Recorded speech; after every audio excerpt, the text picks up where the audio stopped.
Hey there, folks. Welcome to Spectrum Pulse. We talk about music, movies, art, and culture. And I keep on saying that I'm going to get back on schedule. Well, alright, I got a better shot after this, given that this particular episode got delayed thanks to that blasted Bastille album. I honestly thought that review would attract more attention. If you haven't seen it, please go check it out. Anyway, this may have been late regardless, thanks to a collection of some pretty complicated projects. So let's get on the pulse. So before we go any further, if you'd like to like and subscribe, I would be extremely grateful. I'm still trying to grow the channel, however that's going. But hey, we got 6 projects on the docket. Let's first go back and talk about from Foxtails, Fawn. Like the mirror, I drown in frustration.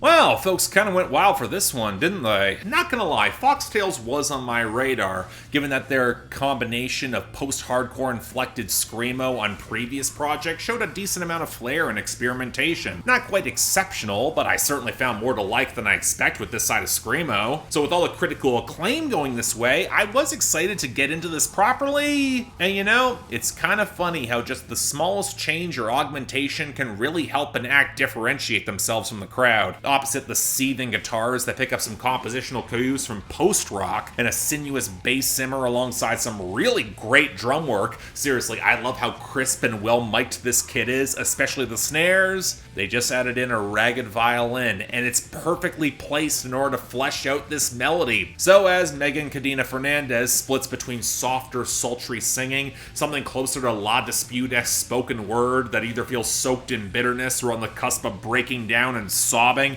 and some truly visceral screams, that sawing violin adds a little bit more fractured beauty as the songs will quake and shudder. And given that this is the sort of emo content that leans more towards free verse instead of defined melodic hooks, that added melody, it's essential without that structure, especially as the lead guitar line rarely picks up the roar you might expect. But on some level that kind of makes sense, as this is an album where the protagonist feels profoundly trapped, growing older but feeling increasingly lacking in agency as future prospects kind of look bleak, acutely aware that feminine expectations of innocence and purity will only further hem her in, be it from onlookers or within a relationship, where her boundaries are half self-preservation but also confining her to a corporeal existence where she wants to rend herself free, as there's no shortage of self-sabotage and the depression and lonely angst that will hold her back, most of which she's built up herself as a defense mechanism, but she also wants to tear it down. It's where I gotta give a lot of credit to the poetry that feels more literate, albeit not quite always as personal, which if you're not always gripped by the performance can leave you a little bit at a distance from this, and that can be a bit frustrating because there is a genuine yearning for sincere love and real connection,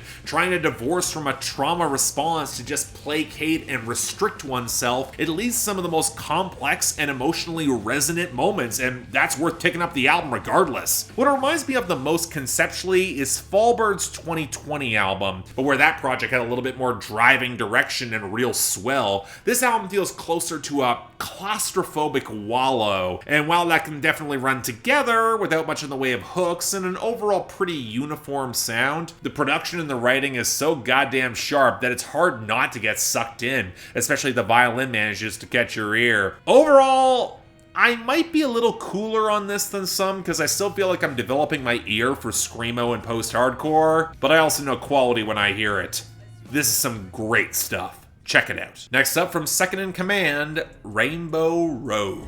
Give this world another chance. Bring something new in the room and advance. Wanna make magic, forget all man. Only God understands. For as much as Second in Command works in hip-hop, in recent years they've dabbled within hyperpop to a little bit of success. They got some good melodic impulses, the production has steadily been getting better, and so thus for a short side venture that's nearly all in this territory, kinda caught my interest, even if I've been getting the lingering feeling that there's been a bit of a ceiling, and there does need to be a leap taken in performance to really get to that next level. And you know, if there's something that's going to hold this back, it's projection and presence in the mix. I'm going to start here. They're consistently a bit quieter than they should be, even if the melodic overdubs absolutely help. And while as a rapper, they've got more flair and confidence, when they're singing, especially in their lower range, it feels like Second retreats back a little bit. And that can work with more spare hip-hop production in order to draw emphasis, but hyperpop kind of demands a presence to go opposite the brighter metallic melodies, where in the contrast with Ava on the title track, it's glaring. Or hell, on the back half of the album with the production from Sogimura, the vocal mixing's a lot more forward, and the inconsistency with the rest of the project's exasperating. And considering that Second has compared this project to Anais 2.5, and you can kind of hear it in the breezier tone, the greater sense of humor, the lighter vibe, the chirpy production, you kind of want to ramp up your performance to at least match your production's color and energy.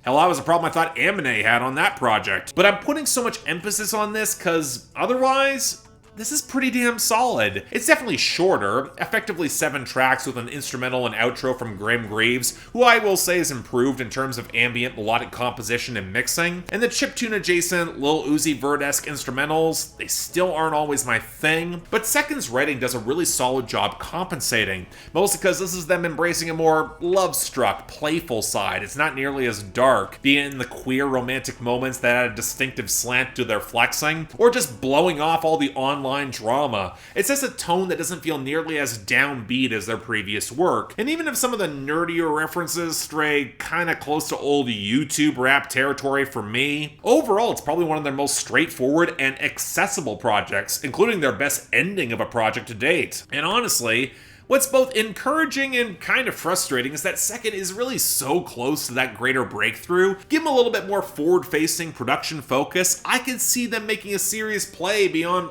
just this niche. But it is probably their easiest album to check out, especially given its length, and I would say it's worth doing. Really good stuff. Next up, the self-titled album from Anais Mitchell. No regrets and no mistakes. You can get one take. You're on your way.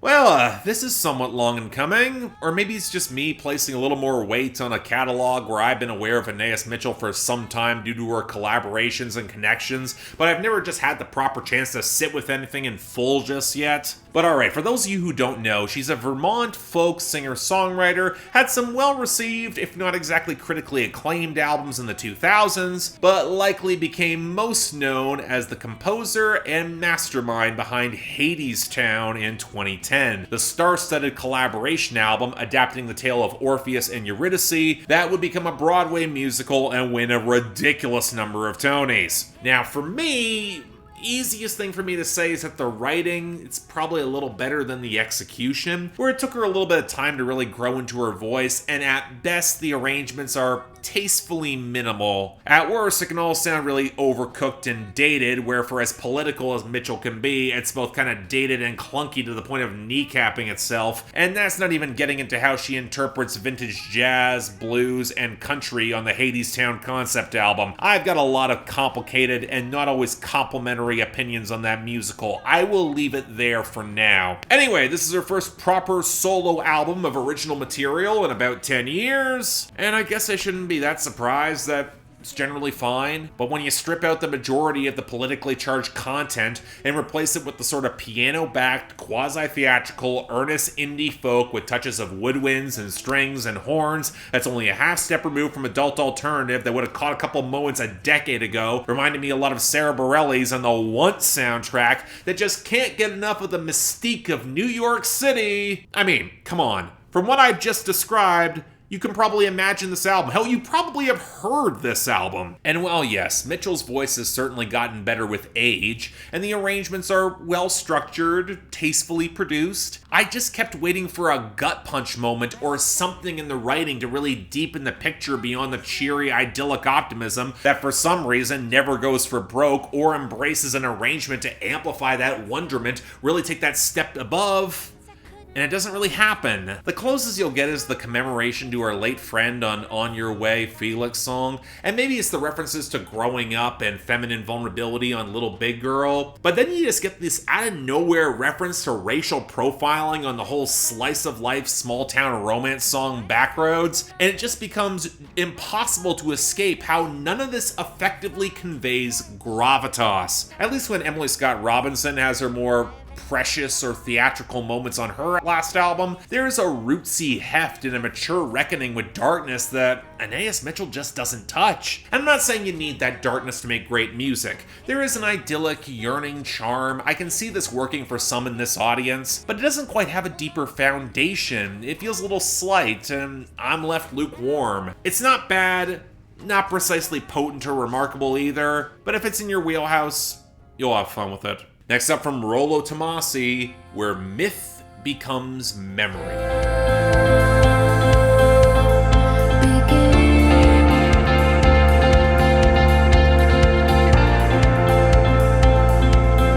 So here's the funny thing.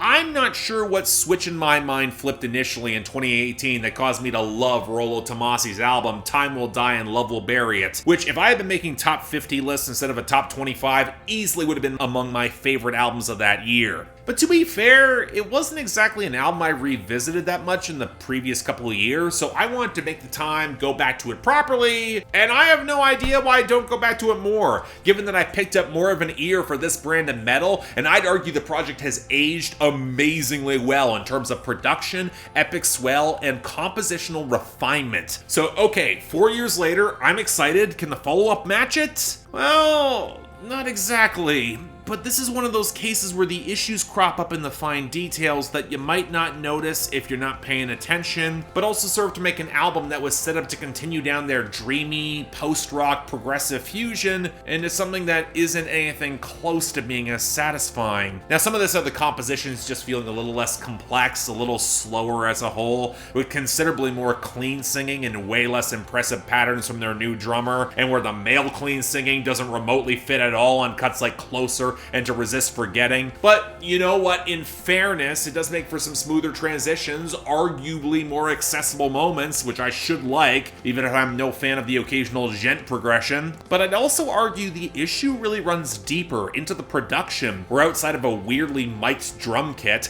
especially with the snares and the kick drum, it seems like the loud, soft dynamics and that sense of swell doesn't have anything close to the sense of scope that they used to have, where in between the guitar feedback, the gauzy synth layers, even the vocals, everything feels way closer to the front, more hemmed in, which leads to more texture than actual tone, and not especially good textures at that. All the more bizarre because they're working with the same producer. What the hell happened? I don't know, maybe it's trying to ramp up the immediacy of the hooks, go for something that might be a little bit more conventional or accessible, but with this, who the hell wants that out of Rolo Tomassi, especially given their earliest work in mathcore I didn't even like. The last album felt like a happy medium, balance out the complexity, bring in some fantastic production, whereas this time it feels like they've lost a fair bit of both. And it's kind of frustrating because I like the lyrical themes on this album, focusing on how one processes trauma, be it in personal or ossifying structures of ritual or myth that really weigh down on you, and how they've chosen to embrace the darker elements of their own personality alongside the pain to embrace change, barrel through all of it, leave it as memory, go towards a brighter future. It leads to a really solid ending here too, but it does feel like a step back. And for an album that I was hoping to be great to slide back to being just kind of decent, yeah, it's got its audience, it's getting a recommendation, still kind of disappointing. Next up from Black Country New Road, Ants from Up There. I came, a gentle hill racer, I was breathless upon every mountain, just to look for your light.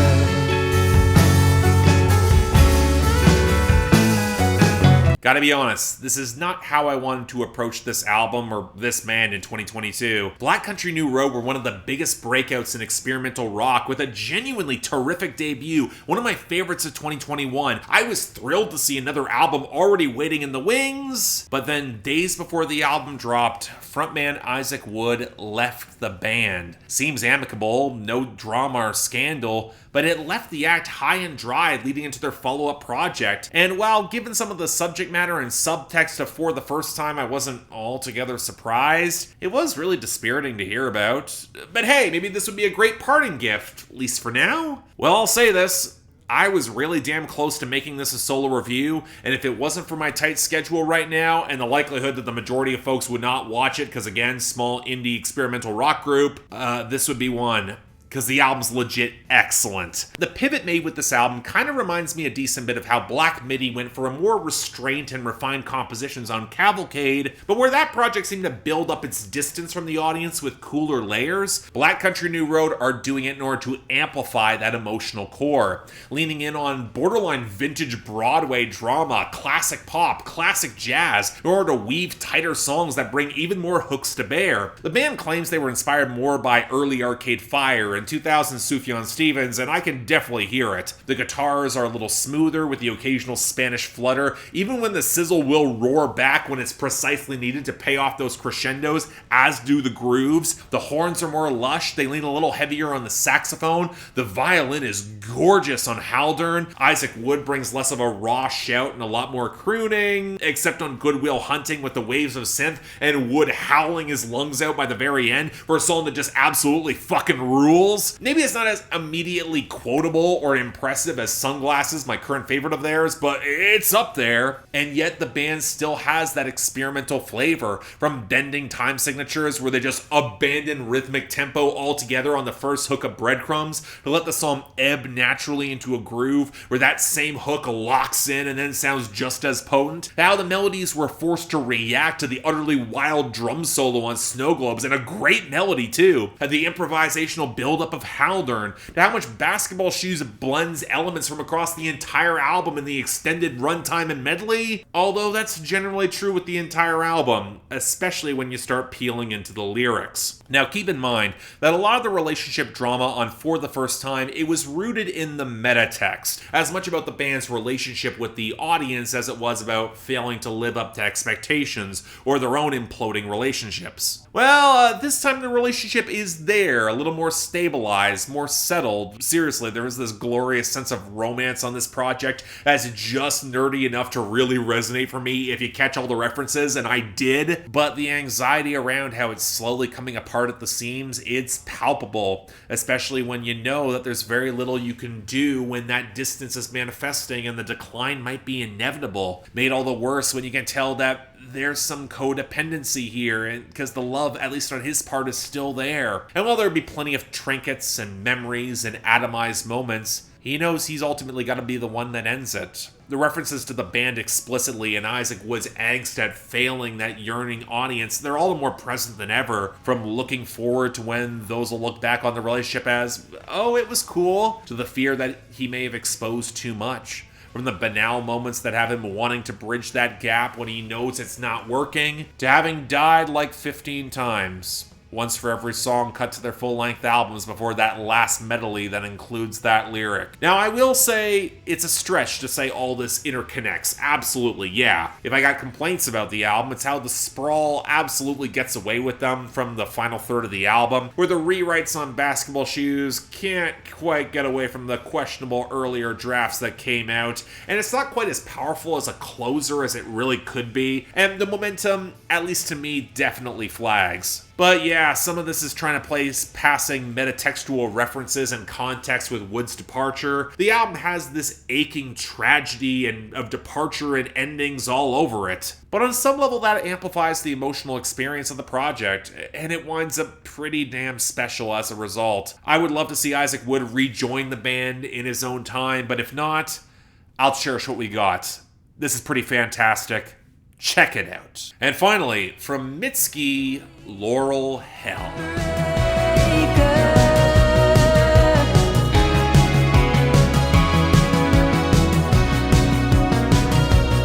I'm kinda shocked I didn't get more backlash to my Mitski review at the time. Maybe it's because I bundled my review of Be the Cowboy in with a few other albums and I shot it while I was on vacation back in 2018. Maybe it's how I was still quite positive on the project but not quite convinced of greatness. Maybe it was because more of my critiques were structural, around production, rather than the content or the framing or even execution directly from Mitski herself, where I was confident she could find that greatness but hadn't quite gotten there yet, at least for me. In any case, I did want to give Laurel Hell the proper room to really sit with me, even if, again, barely over a half hour, and, you know, for an album I would best describe as transitional, taking tentative steps towards goth-adjacent 80s inflected synthpop, it's odd how weirdly static it feels. Now, some of this has been a factor with Mitski's earlier albums that reveals itself here with a closer listen. How a lot of her albums build a lot of sound and volume in the crescendos without precisely groove or presence in the low end. Snapshots rather than pulling into motion,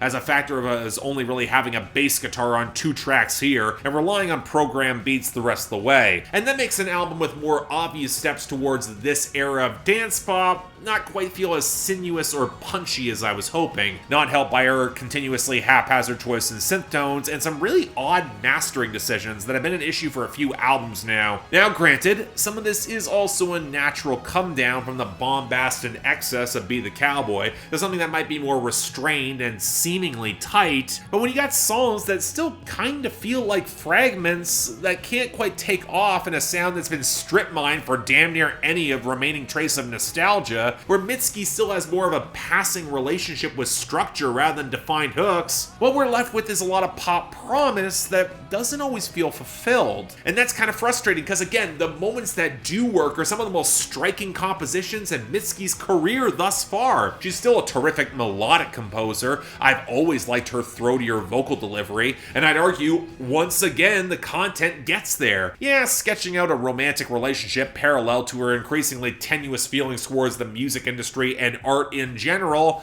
it's not exactly revolutionary, but I like how she grounds the depressed mental hell of creation and the constant demands on her to invent and reinvent opposite the beauty in any sort of tumultuous realization, where even if the connection was never meant to be, she still managed to capture enough moments of transcendent connection to capture those good memories, leave us something really special. So while I do think the album really ends well and does feature some of the biggest highs of Mitski's career thus far, I'll say it again, how Working for the Knife bends across clattering smolder, how I really like the gentle man-eater callbacks on Should Have Been Me, that would have easily been the brightest moment on the album until the excellent closer, That's Our Lamp, how the only heartbreaker, it might just be the best pop song that Mitski has ever made, and an easy standout for me thus far in 2022, followed really well by the gleaming pileup of Love Me More, even if the jittery, buzzing glitter of Stay Soft and the sandy atmospherics of Heat Lightning, they mostly clicked for me, but it's still not quite great as a whole,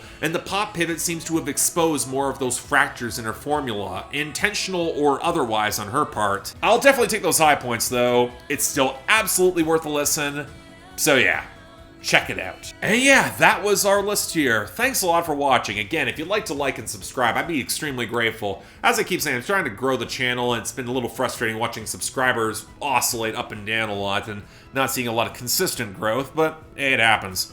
Beyond that, though, anything else I might be able to do to improve my presentation, I'm all ears. As I'm sure you probably have disagreements with me, link to the comments are down there. Have fun. But beyond that, if you want to argue with me a little bit more directly on my Discord server, or hell, just get albums on my schedule, or potentially just support the channel, link to my Patreon is right over there. Link to a merch is down in my description below. Don't feel obligated at all. Tough times, I understand. But if you want to support the channel, options are available. Until then, I'm Mark, you're watching On the Pulse on Spectrum Pulse, and I'll see you next time.